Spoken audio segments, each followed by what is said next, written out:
She thought her marriage was unshakable. 25 years, 2 children, a home filled with laughter. But in a single night, one envelope shattered it all. Inside, a photograph. Her husband holding another woman's hand, smiling the way he used to smile at her. She confronted him. He didn't deny it. Instead, he revealed a secret so dark, so unexpected, it made her knees give out. It wasn't just about betrayal. It was about a past he had buried long before they met, and now it had come back for them both. From that moment, the life she thought she knew unraveled. Friends turned cold, family whispered, and one shocking twist would force her to make a choice no wife should ever face. Save the man who broke her heart or walk away and lose everything. What would you do if you discovered the person you loved most had been living a double life? Before we dive into this heartbreaking journey, make sure to subscribe to our channel. That way, even if life pulls you away, you can return anytime and never miss another powerful story. Each one filled with lessons, surprises, and moments that might just change how you see the world. Because this isn't just a story about betrayal, it's about the price of truth. And the kind of ending you will never see coming. It was a rainy Thursday evening, the kind of rain that makes the whole town feel quiet, almost heavy. Anna sat by the window watching droplets race down the glass. Her hands wrapped around a mug of tea she had forgotten to drink. Her phone buzzed on the table. A message from Linda, her oldest friend. Just for words, you need to see this. A picture followed at first. Anna couldn't make sense of it. The man in the photo wore a familiar blue jacket, the one she had given her husband, Mark, last Christmas. He was leaning across a cafe table, fingers laced with another woman's. His smile was soft, almost tender. A smile Anna hadn't seen in years. She felt her stomach drop. For a moment she couldn't breathe. The mug slipped from her hands, tea spilling across the table like a slow-moving shadow. The front door creaked open. Mark stepped in, shaking water off his hair. "Hey babe, it's pouring out there," he said, kicking off his shoes. Anna's voice was barely a whisper. "Who is she?" Mark froze. Raindrops clung to his lashes. "What are you talking about?" Anna turned her phone toward him, the color drained from his face. He didn't ask where she got the picture. He didn't deny it. He just stood there, silent. And then, something unexpected happened. Mark sat down across from her, eyes glistening, and said, "It's not what you think, but it's worse." Anna blinked. Worse. He told her a story she couldn't believe, about a past relationship before they ever met. About a child. His child he never knew existed until last month. The woman in the picture was the mother. And now, she had come back, not for him, but for something that could destroy their family? Anna's chest tightened. "How long were you planning to keep this from me?" she asked. Mark's voice broke. "I was trying to protect you. Protect us." The room felt smaller, the ticking clock on the wall suddenly louder than the rain, and then, as if the universe wanted to mock them, the family cat jumped onto the table, sending the wet phone sliding into Anna's lap. For a split second, Anna let out a sharp laugh, not because it was funny, but because she couldn't believe how absurd life could be. Mark smiled weakly, and for a moment they both forgot the storm inside their home. But reality came crashing. "Back, Mark," Anna said. "Whatever this is, we face it together, or not at all." He nodded slowly. "There's more you don't know." And just like that, Anna realized this night was only the beginning. Its surface was scratched, worn from years of use. Anna frowned. "What's this?" Mark stared at it as if it carried the weight of the world. For a moment, she thought it was some kind of bad joke. "A safe, Mark? What are you telling me? You've been hiding money from me?" He shook his head. "Not money." His voice dropped. "Documents, letters, photos, things I've kept locked away for over 20 years. The rain outside grew louder, like it wanted to listen to. Anna's mind raced. What could possibly be so important? You couldn't trust your own wife with it. Mark's hands trembled as he picked up the key again. "I didn't want to trust anyone with it. If these things ever got out," he stopped, swallowing hard. "People could get hurt." Anna felt the air thicken. "Mark, I'm already hurt." The room went silent again. Even the cat had curled up in the corner, as if sensing something was about to change forever. Finally, Mark slid the key toward her. "Tomorrow, I'll take you to the safe. You need to see what's inside." Anna wanted answers now, but she also knew if she pushed, he might shut down completely. So she sat back, crossing her arms. Fair enough. They slept in separate rooms for the first time in 25 years. Anna lay awake, staring at or something far worse. The next morning, the rain had stopped, leaving the streets glistening under a pale sun. Mark drove them to a storage facility on the edge of town. It was the kind of place where people hid old furniture, forgotten memories, or dangerous secrets. Against the back wall sat a large black safe, the kind you see in old movies. Mark knelt, sliding the key into the lock.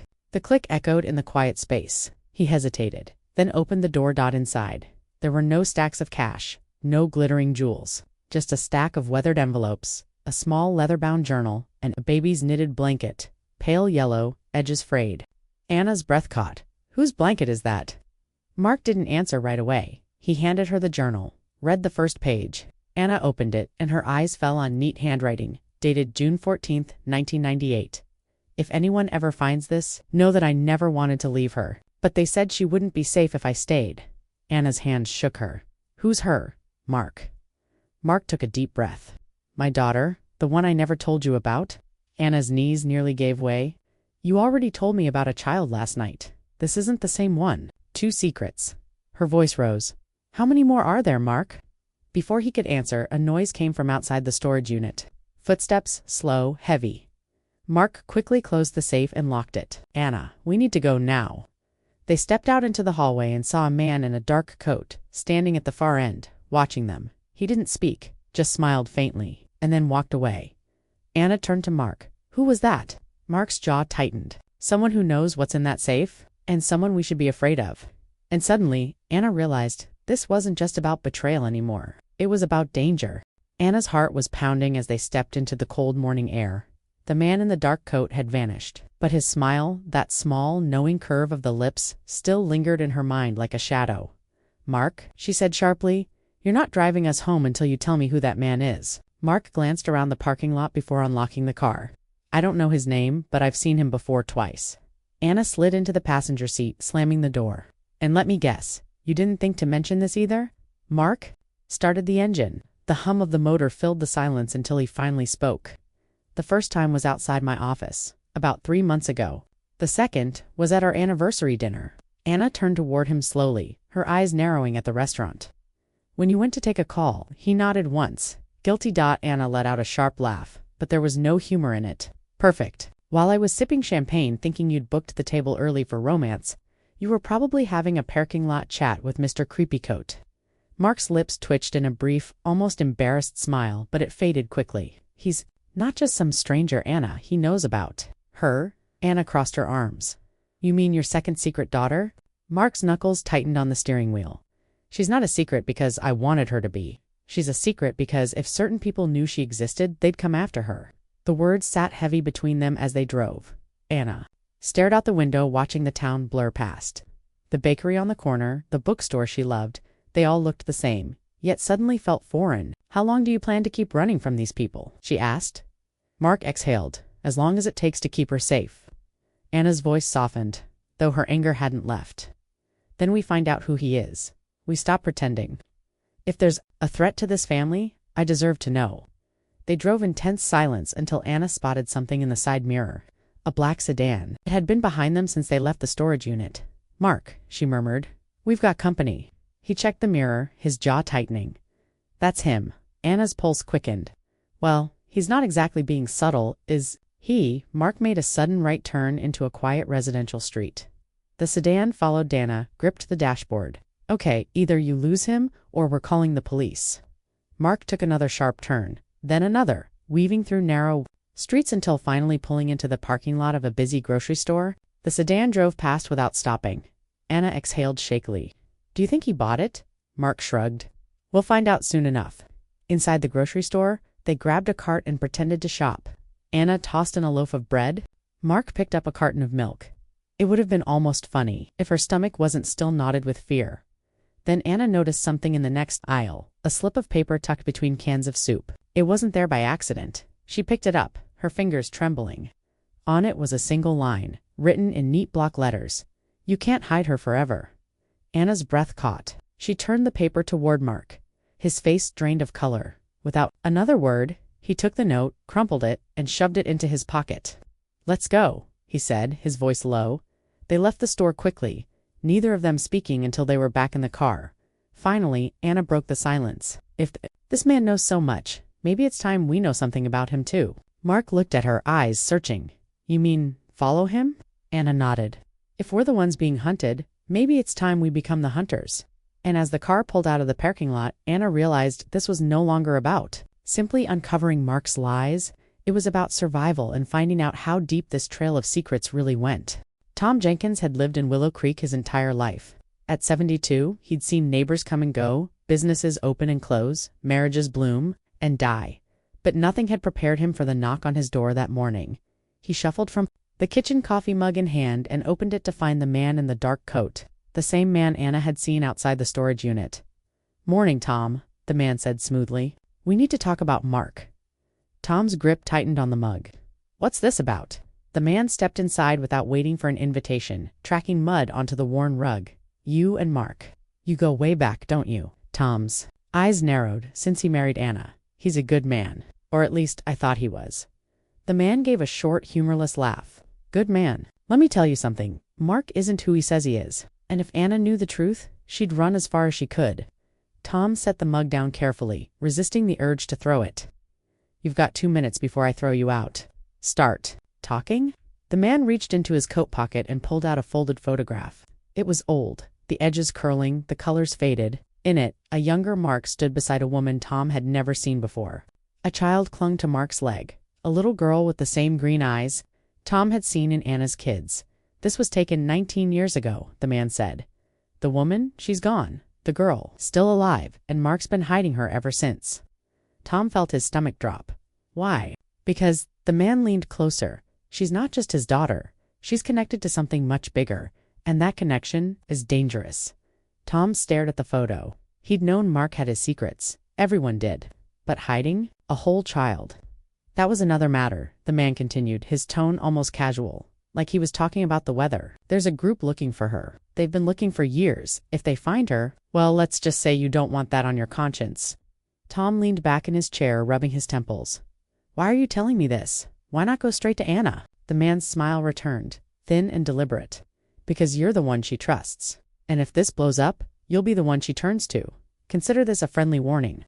Before Tom could reply, the man stood and headed for the door. "Tell Mark I said hello." When the door closed, Tom sat there for a long moment, staring at the photograph in his hands. Memories of Mark fixing his porch, helping with groceries, laughing over poker nights, they all clashed with the image of a man hiding a child and running from shadowy threats. Finally, Tom pushed himself up and went to the old cedar chest in the corner. Inside was his own stash of secrets, letters, receipts, photos, pieces of lives that had crossed his path over the decades. He dug until he found what he was looking for, a yellowed envelope with a return address in Chicago. Inside was a clipping from a newspaper article dated 19 years ago. The headline read, "Local woman dies in mysterious fire, child missing," and their grainy black and white was the same woman from the photograph. The article said she'd been found in her home after an explosion of unknown origin. Her daughter had vanished that night and was presumed dead. Tom felt the hairs on his neck rise. If the girl in the photo was alive and Mark had her, he folded the clipping carefully and tucked it back into the envelope. Then he grabbed his coat and hat. If Mark was in trouble, Anna needed to know, even if it meant shattering her heart. But as he stepped outside, a thought stopped him cold. If Anna learned the truth, she might not just leave Mark. She might put herself and everyone she loved right in the line of fire for the first time in years.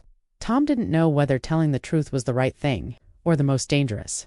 Linda Parker had been Anna's closest friend since high school. The kind of friend who knew your favorite pie flavor, the name of your first crush, and the color of the dress you wore to prom. They'd stood by each other through college breakups, weddings, funerals, but over the last few years, Linda had quietly stepped back from Mark and Anna's life. Anna never understood why. Until the day Linda called out of the blue and said, "We need to talk about Mark." They met at the Sunnyside Diner, the same place they used to linger over coffee in their 20s. Linda slid into the booth, her hands wrapped around a steaming mug. She looked thinner, older somehow, not just in the lines on her face, but in the way her eyes darted toward the door, like she expected someone to follow her.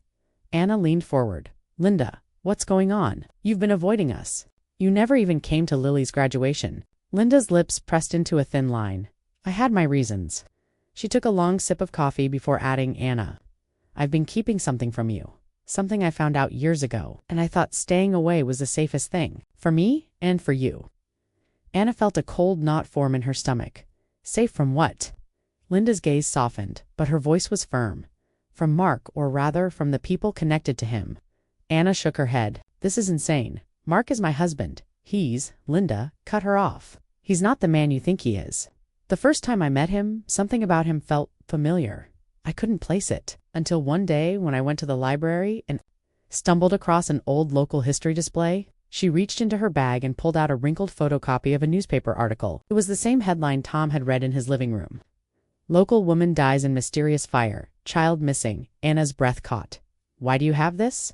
Linda pointed at the photo of the woman in the article. Because I knew her. She was my neighbor when I was a little girl, and I saw the child, the one who went missing the night before the fire. She was in the front yard playing with a man. Anna. That man was Mark. The diner's clatter of dishes and murmured conversations faded into a distant hum. That's impossible, Anna whispered. I wish it was, Linda said. I didn't tell you because I was scared. A few weeks after that fire, my parents got a visit from two men in suits. They told us not to talk about what we saw. Then, strange things started happening. My dad's shop was vandalized. Our dog went missing.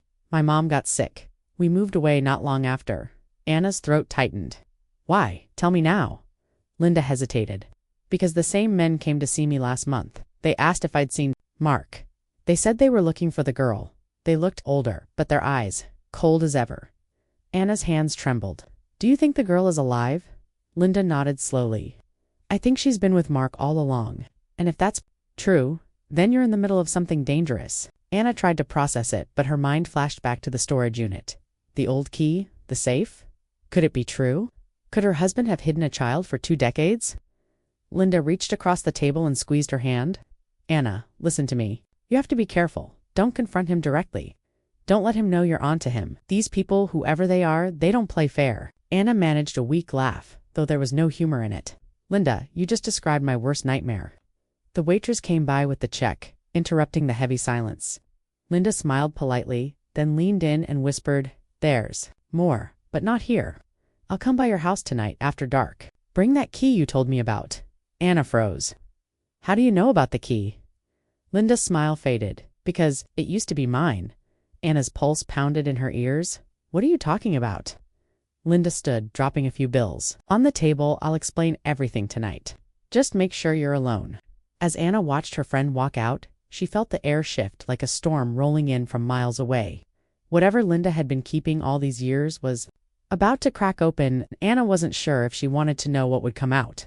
The night air was thick and heavy as Anna sat by the living room window, the lamp casting a pale glow over the coffee table. She kept glancing at the clock to 9 o'clock, then 9:15, then 9:30. Linda was late at 9:45, headlights swept across the driveway.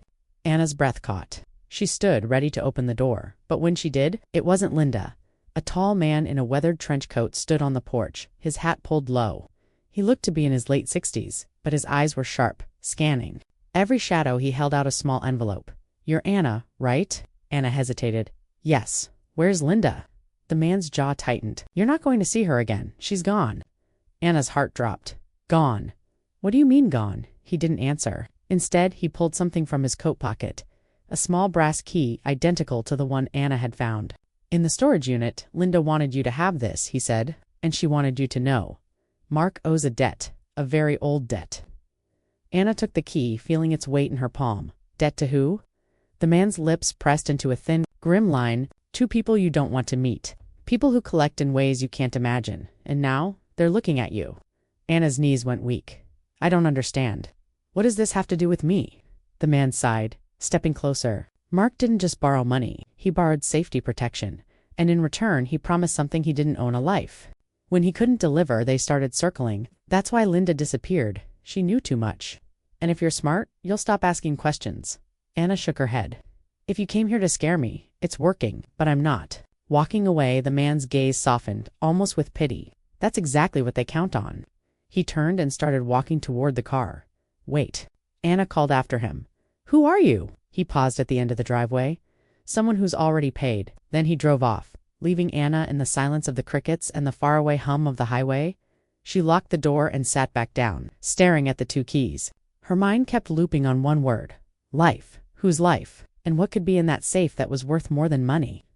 She pulled out her phone and dialed Mark's number. Straight to voicemail. Her stomach churned in that moment. She thought about the viewers who might be listening to her story. People who, like her, had trusted someone for years only to find the truth peeling away layer by layer. If you're still with me through this, make sure you hit subscribe so you can follow the rest of this story. You don't want to miss what comes next. A sudden knock on the back door snapped her out of her thoughts. Anna froze. Nobody ever used the back door. She grabbed the baseball bat from the closet and crept toward the kitchen. The knocking came again, softer this time, but urgent. She flipped on the porch light. A boy, maybe 14, stood there, his clothes torn and dusty. He looked up at her with wide, terrified eyes. "Are you Anna?" he asked, voice trembling. "Yes," she said cautiously. He glanced over his shoulder before whispering, "They're coming, and they think you have it." Anna's pulse raced. "Have what?" He shook his head. "I don't know, but they told me to find you, they said. You were the only one left who could open the safe." Before Anna could respond, the sound of tires screeching echoed down the street. The boy's eyes went wide. "Please, hide me." Anna pulled him inside and locked the door. Through the window, she saw 2 dark SUVs rolling slowly past her house. She backed away from the glass, her mind spinning. 2 keys, a missing friend, a debt in blood, and now, a stranger's child dropped into her life with a warning she didn't understand. Somewhere deep down, Anna knew the spiral had only just begun. And whatever was in that safe, it wasn't just an object, it was a promise. One someone was willing to kill for. The boy, whose name turned out to be Kevin, sat at Anna's kitchen table, sipping hot cocoa from a mug far too big for his hands. His hair was messy, his knees scraped, but his eyes dark, darting, never stopped scanning the windows. "Kevin," Anna said gently, "who sent you to me?" He stared at the cocoa for a long moment before answering. "Linda," she said, "if anything happened to her, I had to bring this to you." From his backpack, Kevin pulled out a thick, weathered envelope, the paper crinkled and worn at the edges. It was sealed with a strip of red wax. Anna's fingers hesitated on the seal. "Do you know what's in it?" He shook his head. "Only that people want it bad." Anna broke the seal and slid out a stack of legal papers, court documents, yellowed and brittle. The ink faded but still legible. The top page read in bold letters, "Last will and testament of Margaret Elaine Parker." Anna's breath caught. Margaret Parker, her mother. But Margaret had died years ago, leaving nothing but debts and a small house that had gone to auction. Anna had been told there was no will. Her hands trembled as she flipped through the pages. The will named Anna as the sole heir, not just to the house, but to a trust containing property, cash, and something called the Red Ledger. Kevin leaned forward. "What's the Red Ledger?" "I don't know," Anna admitted. But she felt the cold weight of the brass keys in her pocket, and her gut told her they were connected. Tucked inside the back of the envelope was a faded Polaroid photo. It showed Margaret standing in front of an old wooden cabin, holding a baby Anna in her arms. Behind them, in the cabin's shadow, stood a man in a trench coat, the same man who had delivered the first key. Anna's skin prickled. This wasn't just family history, it was a map. A sudden knock at the front door shattered the quiet. Anna froze, exchanging a glance with Kevin. "Stay here," she whispered. She cracked the door open. Standing there was a woman in her 40s, dressed in a tailored suit, her smile warm but eyes sharp. "Anna Parker?" she asked. "Yes. I'm Rebecca Lowe. I represent the estate of Margaret Parker. I believe you have some documents that belong to us." Anna's grip tightened on the doorframe. "Us." Rebecca's smile didn't waver. "Let's just say I work for the people your mother owed. We'd like to collect now." Anna's pulse quickened. "You're too late. She's gone, and whatever debt you think she had, it died with her." Rebecca chuckled softly. "If only debts worked that way." She leaned in slightly. "Do you know what's in the Red Ledger, Anna? It's not money, it's names. Names of people who thought they'd buried their secrets. Your mother was the keeper, and now you are." Anna slammed the door shut and locked it, her heart pounding. She turned to Kevin. "We have to go now." Kevin's voice was small. "Where?" Anna grabbed the keys, the will, and the photo. "To find the cabin. It's the only lead we have." They slipped out through the back door, cutting across the yard and into the trees behind the house. The moonlight lit their path, but Anna couldn't shake the feeling they were being followed. Halfway through the woods, Kevin stumbled on a root and fell, spilling his backpack. A small paperback book tumbled out, The Adventures of Tom Sawyer. Anna bent to pick it up, but the weight was wrong. Inside the hollowed-out book was a tiny flash drive. Kevin's face turned pale. That wasn't in there before. Anna tucked it into her jacket. "Then we definitely can't lose it." Somewhere behind them, a twig snapped. They both turned, holding their breath. 2 shadowy figures emerged from the darkness. One tall, one shorter, both moving fast. Anna grabbed Kevin's hand. "Run." They didn't stop until they reached the road, breathless, lungs burning. A pickup truck rounded the corner, its headlights cutting through the night. Anna stepped into the road, waving her arms. The truck slowed. And the driver? An older man with a weathered face and kind eyes leaned out. "You two look like you've seen a ghost," he said. Anna managed a shaky smile. "Worse. We've seen the living." The man chuckled, motioning them in. "Hop in. I know these woods better than anyone. I'll get you somewhere safe." As they climbed into the truck bed, Anna looked at Kevin. Between the will, the keys, the Polaroid, and the flash drive, the puzzle was taking shape, but the picture it revealed was one she wasn't sure she wanted to see.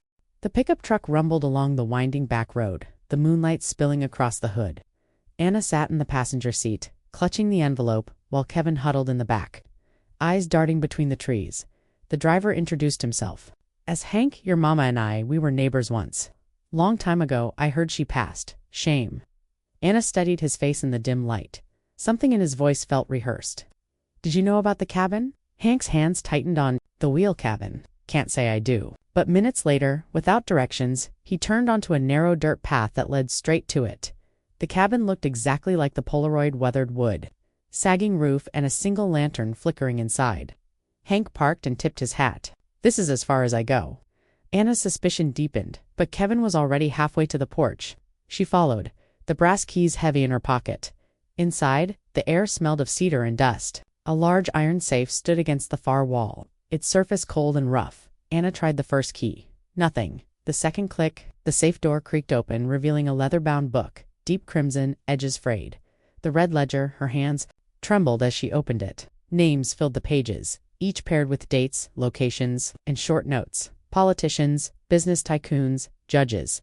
The handwriting was her mother's. At the back of the ledger, a single page was marked with a ribbon. Anna's breath caught when she saw her own name, Anna Parker. July 14th, 1993. The truth must be told before she turns 40. Kevin's voice was barely a whisper. What truth? Before Anna could speak, the cabin door burst open. Rebecca. Lowe stepped inside, flanked by the two shadowy figures from the woods. Her smile was razor-sharp. "I told you, Anna. Debts don't die." She held out her hand. The ledger. Now Anna shook her head. "This belongs to me." Rebecca's tone hardened. "You think you're the heir? You're just the insurance policy. Your mother kept this ledger as leverage and you're part of the bargain." Anna's stomach churned. "What are you talking about?" Rebecca glanced at the men, then stepped closer. "Your father isn't the man you think he is. He's in this book, page 42, the man in the trench coat." Anna flipped to the page. There he was, the same face from the Polaroid, noted as a high-level informant who'd betrayed a powerful crime family. The note read, "Protection paid in blood. Anna is the guarantee." Her legs went weak. Guarantee for what? Rebecca's smile didn't reach her eyes. For silence. "Your mother raised you under their watch. You were the collateral to keep him alive. But he broke the deal. Now everyone wants what he owed, including you." Kevin stepped in front of Anna. "You can't take her." Rebecca's gaze softened briefly. "Kid, you're brave. But you're out of your depth." Then Hank's voice boomed from the doorway. "She's not going anywhere." He stepped inside, shotgun in hand. "I worked for her mother, too. But unlike you, Rebecca, I swore to protect this girl." The room froze. Tension. Thick. Anna's mind raced. If she handed over the ledger, she'd lose her only leverage. But if she kept it, they might all die here. Slowly, she closed the book. "Rebecca, I'll make you a deal. I release half the names, enough to keep you safe from your bosses. And in return, you walk away." Rebecca hesitated, calculating then. She smirked. "You're more like your mother than I thought." She signaled the men to lower their weapons. "You have 1 week after that. We're not friends anymore." They left without another word, the crunch of gravel fading into the night. Anna exhaled, her whole body trembling. Hank put a hand on her shoulder. "You're in deeper than you." "No, Anna. That book. It's not just secrets. It's a curse." She looked down at the crimson cover. The truth about her father, her mother's hidden life, and the dangerous power in her hands. None of it could be undone now. Kevin tugged her sleeve. "What are we going to do?" Anna managed a small, tired smile. "We're going to survive. And then, we're going to tell the story the way it should be told." As they stepped out, into the cool night, the ledger tucked under Anna's arm, she felt the weight of every name inside, and the shadow of every person who wanted it. The cabin door swung shut behind them with a hollow thud. Somewhere far off, a lone wolf howled. As if warning them, the real fight was only just beginning. When you strip away the noise, the debts, the safe, the court papers, what remains is a truth as old as time. Betrayal rarely begins with the act itself. It begins in the quiet moments, the unasked questions, the truths we convince ourselves can wait. I've seen it in families, in friendships, in marriages that looked unshakable. It's not always the secret that destroys people. It's the way that secret changes who they become while holding it. Anna's story isn't unique because of the twists. It's unique because of her choice in the end, to face what was left. Instead of hiding from what was gone now, I'd like to hear from you. If you discovered a truth that could break your family, would you reveal it? Or would you let it stay buried, to keep the peace? There is no easy answer, and that's why these stories stay with us. If this journey has moved you, stay with us. There are more stories. Some may heal, others may haunt, but each will make you see the human heart more clearly. Click subscribe so you don't miss the next chapter when it arrives, because the next story might just be the one that changes how you see your own